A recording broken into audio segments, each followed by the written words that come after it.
കുളി കഴിഞ്ഞ് വസ്ത്രം ധരിക്കുമ്പോഴാണ് പുറത്താരുടെ ഉറക്കെയുള്ള സംസാരം കേട്ട് നീലിമ ചെവിയോർത്തത്. നീലുവിനെ കൂട്ടിക്കൊണ്ടു പോകാനാണ് ഞാൻ വന്നത്. അവളെ ഒന്ന് വിളിക്ക്. 4:30 ബസ്സുണ്ട്. അതിൽ ഇന്ന് തന്നെ തിരിച്ചു പോകണം. സുനിയേട്ടൻ്റെ ശബ്ദമല്ലേ അത്? പുറത്തു വന്ന് നിൽക്കുന്നത് ഭർത്താവാണെന്നറിഞ്ഞ നീലിമ വേഗം കഴുത്ത് വഴി നൈറ്റി താഴേക്ക് വലിച്ചിട്ട് കുളിമുറിയിൽ നിന്നും പുറത്തിറങ്ങി. അവൾ ഇനി അങ്ങോട്ട് വരുന്നില്ല. ഇതിനു മുൻപും നിന്റെ പീഡനം സഹിക്കാതെ അവൾ ഇവിടെ വന്നിട്ടുണ്ട്. 2 ദിവസം കഴിഞ്ഞ് നീ വിളിക്കാൻ വരുമ്പോൾ ഞങ്ങൾ കൂട്ടിവിടാറുണ്ട്. പക്ഷേ ഇത്തവണ ഒരു തിരിച്ചുപോക്കില്ലെന്ന് ഉറപ്പിച്ചിട്ടാണ് അവൾ നിൽക്കുന്നത്. കഴിഞ്ഞ 2 ആഴ്ചയായി നീ വിളിക്കാൻ വരാത്തതുകൊണ്ട് ഇനി നിന്റെ ശല്യം ഉണ്ടാവില്ലെന്ന സമാധാനത്തിലിരിക്കുകയായിരുന്നു ഞങ്ങൾ. മറ്റുള്ളവർക്ക് ചെലവിന് കൊടുക്കുന്നതിനൊപ്പം നീലുവിനും കുട്ടികൾക്കും കഴിയാനുള്ളത് കൂടി ഞാൻ അധ്വാനിച്ചുണ്ടാക്കുന്നുണ്ട്. അവൾ ഇവിടെ ഇപ്പോൾ സമാധാനത്തോടെയാണ് ജീവിക്കുന്നത്. നീ വന്നതുപോലെ തിരിച്ചു പോകാൻ നോക്ക്. അച്ഛൻ്റെ കാർക്കശി നിറഞ്ഞ സംസാരം കേട്ടുകൊണ്ടാണ് നീലിമ മുൻവശത്തേക്ക് ചെന്നത്. നീലു, എനിക്കൊരു തെറ്റുപറ്റി. നീ വേഗം ഒരുങ്ങി വാ. നിന്റെയും കുട്ടികളുടെയും അനക്കം ഇല്ലാത്തതുകൊണ്ടാണ് നമ്മുടെ വീടാകെ ഉറങ്ങിക്കിടക്കുക. അങ്ങോട്ട് വന്നിട്ട് എന്തിനാ? നിങ്ങളുടെ കൈത്തിരിപ്പ് തീർക്കാനല്ലേ? എൻ്റെ ദേഹത്ത് നിങ്ങളുടെ തല്ലും ചവിട്ടും കൊള്ളാത്ത ഒരിടം പോലും ബാക്കിയില്ല, അറിയാമോ? ഓ സോറി നീലു. ഇനി ഞാൻ നിന്നെ തല്ലില്ല, സത്യം. എത്ര ദേഷ്യം വന്നാലും ഞാനത് കടിച്ചു പിടിച്ചോളാം. കഴിഞ്ഞ കുറേ ദിവസങ്ങളായി നിന്നെയും മക്കളെയും എനിക്ക് അത്രമാത്രം മിസ് ചെയ്യുന്നു. അയാൾ കേണു പറഞ്ഞു.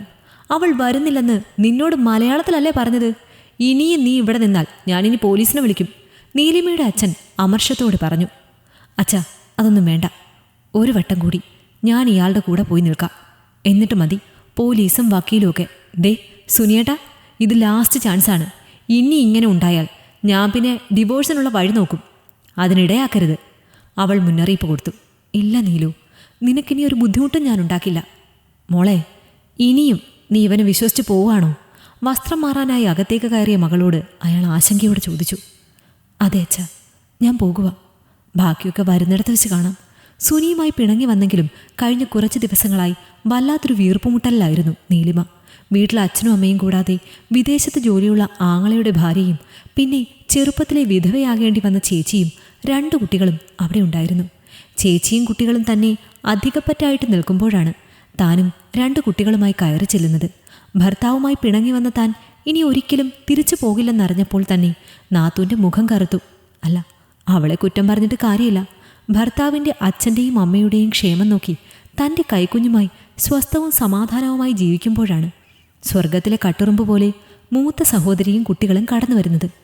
സ്വന്തം കുഞ്ഞിന് കളിക്കാൻ ഭർത്താവ് ഗൾഫിൽ നിന്ന് അയച്ചു കൊടുത്ത വില കൂടിയ കളിപ്പാട്ടങ്ങളൊക്കെ ചേച്ചിയുടെ മക്കളും തൻ്റെ മക്കളും ചേർന്ന് നശിപ്പിച്ച് കളയുമ്പോൾ അമർഷ ഉള്ളിലൊതുക്കി കഴിയുന്ന നാത്തൂൻ ഏത് നിമിഷവും പൊട്ടിത്തെറിക്കാൻ പാകത്തിൽ അക്ഷമയോടെയും അസ്വസ്ഥതയോടെയും കൂടിയാണ് അവിടെ നിൽക്കുന്നതെന്ന ബോധ്യം നീലിമയുടെ ഉള്ളിൽ തിരിച്ചു പോകാനുള്ള വ്യഗ്രത കൂട്ടുകയായിരുന്നു. അതിനേക്കാൾ ബുദ്ധിമുട്ട് തോന്നിയത് തൻ്റെ സ്വന്തം ചേച്ചിയുടെ വാക്കുകൾ കേട്ടപ്പോഴാണ്. അങ്ങേര് ജീവനോടെ ഉണ്ടായിരുന്നെങ്കിൽ എത്ര വഴക്കും അടിയാണെങ്കിലും എല്ലാം സഹിച്ച് ഞാൻ അവിടെ നിന്നേനെ. നമ്മുടെ അച്ഛനിപ്പോൾ വിധവയായ എന്നെയും ഭർത്താവുള്ള നിന്നെയും നോക്കേണ്ട ഗതികേടാണല്ലോ ഈശ്വര. ആ നിമിഷം മുതൽ സുനിയേട്ടൻ തന്നെയൊന്ന് വിളിക്കാൻ വന്നിരുന്നെങ്കിലെന്ന് നീലിമ വല്ലാതെ ആഗ്രഹിച്ചിരിക്കുകയായിരുന്നു. ഭർത്താവിനോടൊപ്പം തിരികെ എത്തിയ നീലിമയോട് ആദ്യ ദിവസങ്ങളിൽ അയാൾ സ്നേഹത്തോടെയായിരുന്നു പെരുമാറിയത്. ദിവസങ്ങൾ കഴിയുന്തോറും ആൾ പഴയ സ്വഭാവത്തിലേക്ക് മാറാൻ തുടങ്ങി. തൊട്ടതിനും പിടിച്ചതിനുമൊക്കെ കുറ്റം പറയാനും ചീത്ത പറയാനും തുടങ്ങിയപ്പോൾ നീലിമയുടെ ജീവിതം ദുസ്സഹമായി. ഒരു ദിവസം രാത്രിയിൽ കിടക്കയിലെ പറ്റുബുക്ക് വെച്ച് മൊബൈൽ ഫോണിലെ കാൽക്കുലേറ്ററിൽ കണക്ക് കൂട്ടിയിരിക്കുമ്പോഴാണ് അയാളുടെ മെസ്സഞ്ചറിൽ ഒരു ഹായ് മെസ്സേജ് വന്നത്. സാധാരണ കൂട്ടുകാർ അയക്കുന്ന ഗുഡ് നൈറ്റ് മെസ്സേജ് ആണെന്ന് കരുതി വൃത്താകൃതിയിലുള്ള ഐക്കൺ ഇഗ്നോർ ചെയ്യാൻ നോക്കുമ്പോഴാണ് അതൊരു പെൺകുട്ടിയുടെ കണ്ണുകളുള്ള പുതിയ പ്രൊഫൈലാണെന്ന് അയാൾക്ക് മനസ്സിലായത്. ആകാംക്ഷയോടെ അതിൽ ടച്ച് ചെയ്ത് ഓപ്പൺ ചെയ്തു. അപ്പോൾ വീണ്ടും അടുത്ത മെസ്സേജ്. ഓർമ്മയുണ്ടോ എന്നെ? എങ്ങനെ ഓർക്കാനാണല്ലേ? നീ ഇപ്പോൾ സുന്ദരിയായ ഭാര്യയോടൊപ്പം സുഖിച്ച് ജീവിക്കല്ലേ? അല്ല, ഇതാരാണ്? എനിക്ക് മനസ്സിലായില്ല. അയാൾ അമ്പരപ്പോടെ മറുപടി അയച്ചു. നീ വെറുതെ ടെൻഷനാവണ്ട, ഞാൻ നിന്റെ പഴയ കാമുകി മഞ്ജുവാണ്. അത് വായിച്ച അയാൾ ഞെട്ടലോടെ തല ഉയർത്തി ചുറ്റിനും നോക്കി. ഭാഗ്യം, നീലിമ അടുത്തെങ്ങുമില്ല. അടുക്കളയിൽ ലൈറ്റ് കിടപ്പുണ്ട്. ഗ്രൈൻഡറിൻ്റെ ശബ്ദവും കേൾക്കുന്നുണ്ട്. അവൾ നാളത്തെ ദോശയ്ക്കുള്ള മാവരയ്ക്കുന്ന തിരക്കിലാണ്. ഉടനെയൊന്നും ഇങ്ങോട്ട് വരില്ല.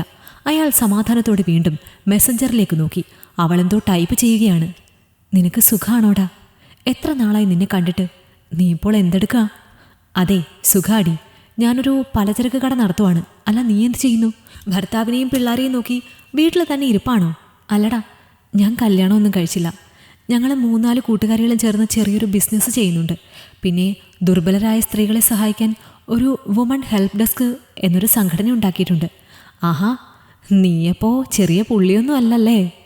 അല്ല, എത്ര നാളായി നമ്മൾ തമ്മിൽ കണ്ടിട്ട്, എപ്പോഴാണൊന്ന് കാണാൻ പറ്റുന്നത്? അയാൾ ആവേശത്തോടെ ചോദിച്ചു. അതിനെന്താ, വേണമെങ്കിൽ നാളെ തന്നെ കാണാം. നിനക്ക് നാളെ KSRTC സ്റ്റാൻഡിൻ്റെ പുറകുവശത്തുള്ള ബ്യൂട്ടി പാർലറിന് മുന്നിൽ വരാമോ? നമുക്കവിടെ മീറ്റ് ചെയ്യാം. ഓ, തീർച്ചയായും. അപ്പോൾ നാളെ ഉച്ച കഴിഞ്ഞ് 3 മണിക്ക് നമുക്ക് അവിടെ വെച്ച് കാണാം. അയാൾ സന്തോഷത്തോടെ മറുപടി അയച്ചിട്ട് അടുക്കളയിലേക്ക് നോക്കി. നീലിമ അടുക്കള വാതിലടച്ച് ലൈറ്റ് ഓഫ് ചെയ്യുന്നത് കണ്ട് അയാൾ വേഗം ഫോൺ മാറ്റിവെച്ചു. പിറ്റേന്ന് പറഞ്ഞ സമയത്ത് ബ്യൂട്ടി പാർലറിന് മുന്നിലെത്തിയ അയാളെ കാത്ത് 2 യുവതികൾ നിൽപ്പുണ്ടായിരുന്നു. സുനിച്ചേട്ടനല്ലേ? മഞ്ജുമേട അകത്തുണ്ട്, അങ്ങോട്ട് ചെന്നോളൂ. മങ്ങിയ വെളിച്ചമുള്ള ഇടനാഴി കടന്ന് അയാൾ ചെന്നത് മേക്കപ്പ് റൂമിലേക്കായിരുന്നു. അപരിചിതരായ ആരൊക്കെയോ അവിടെ മേക്കപ്പ് ചെയ്യുന്ന തിരക്കിലായിരുന്നു. ഹാ, സുനിയല്ലേ? അപ്പുറത്തെ ലോഞ്ചിലിരുന്നോളൂ, മഞ്ജു അങ്ങോട്ട് വരും. സൈഡിലെ ഈസി ചെയറിൽ ചാർക്കോൾ മാസ്ക് ചെയ്തിരിക്കുന്ന യുവതി അയാളോട് പറഞ്ഞു. ലോഞ്ചിലിരിക്കുമ്പോൾ എതിർവശത്തെ പ്ലെയിൻ ഗ്ലാസ്സിലൂടെ അപ്പുറത്തൊരു കരാട്ടെ ക്ലാസ് നടക്കുന്നത് അയാൾക്ക് കാണാമായിരുന്നു. പക്ഷെ അവിടെ പഠിക്കുന്നതും സ്ത്രീകൾ തന്നെയായിരുന്നു. താൻ സ്ത്രീകൾ മാത്രമുള്ളൊരു ലോകത്ത് വന്ന് പെട്ടതുപോലെയാണ് അയാൾക്ക് തോന്നിയത്. അല്പം കഴിഞ്ഞപ്പോൾ പഠിപ്പിച്ചുകൊണ്ടിരുന്ന സ്ത്രീ തൻ്റെ നേരെ കൈ ചൂണ്ടിയിട്ട് വിദ്യാർത്ഥിനികളോട് എന്തോ പറയുന്നത് കണ്ടു. ഉടൻ തന്നെ അവർ 3-4 പേർ തൻ്റെ നേരെ നടക്കുന്നത് കണ്ട് അയാൾ ജിജ്ഞാസയോടെ ഇരുന്നു. ചേട്ടാ, നാളെ മുതൽ ചേട്ടൻ്റെ ഭാര്യയെ കരാട്ടെ പഠിപ്പിക്കാൻ വിടുമോ എന്ന് മേഡം ചോദിച്ചു. എൻ്റെ ഭാര്യയോ? ഏയ്, അവൾക്കതിൻ്റെ ആവശ്യമൊന്നുമില്ല, അയാൾ ഗൗരവത്തോടെ പറഞ്ഞു. അതല്ല ചേട്ടാ, സ്ത്രീകളുടെ നേർക്കുണ്ടാക്കുന്ന ആക്രമണങ്ങളെ ചെറുക്കാനും എതിരാളികളെ നേരിടുവാനും വേണ്ടി സൗജന്യമായിട്ടാണ് ഇവിടെ ക്ലാസ് കൊടുക്കുന്നത്.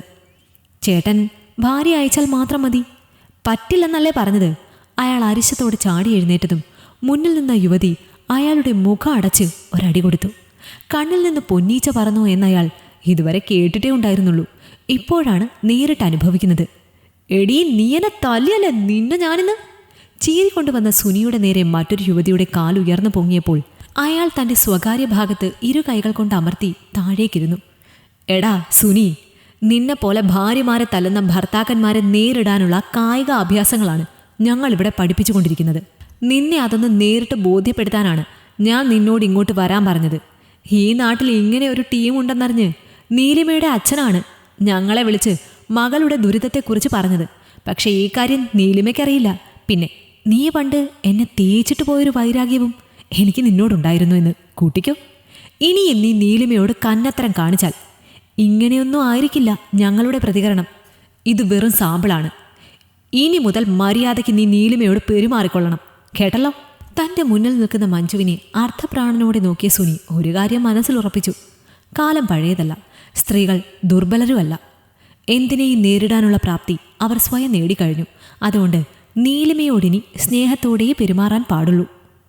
ഈ കഥ നിങ്ങൾക്കിഷ്ടമായെങ്കിൽ ലൈക്ക് ചെയ്യൂ. നിങ്ങളുടെ അഭിപ്രായങ്ങൾ കമന്റായി രേഖപ്പെടുത്തൂ. കൂടുതൽ കഥകൾ കേൾക്കാൻ ഈ ചാനൽ സബ്സ്ക്രൈബ് ചെയ്യൂ.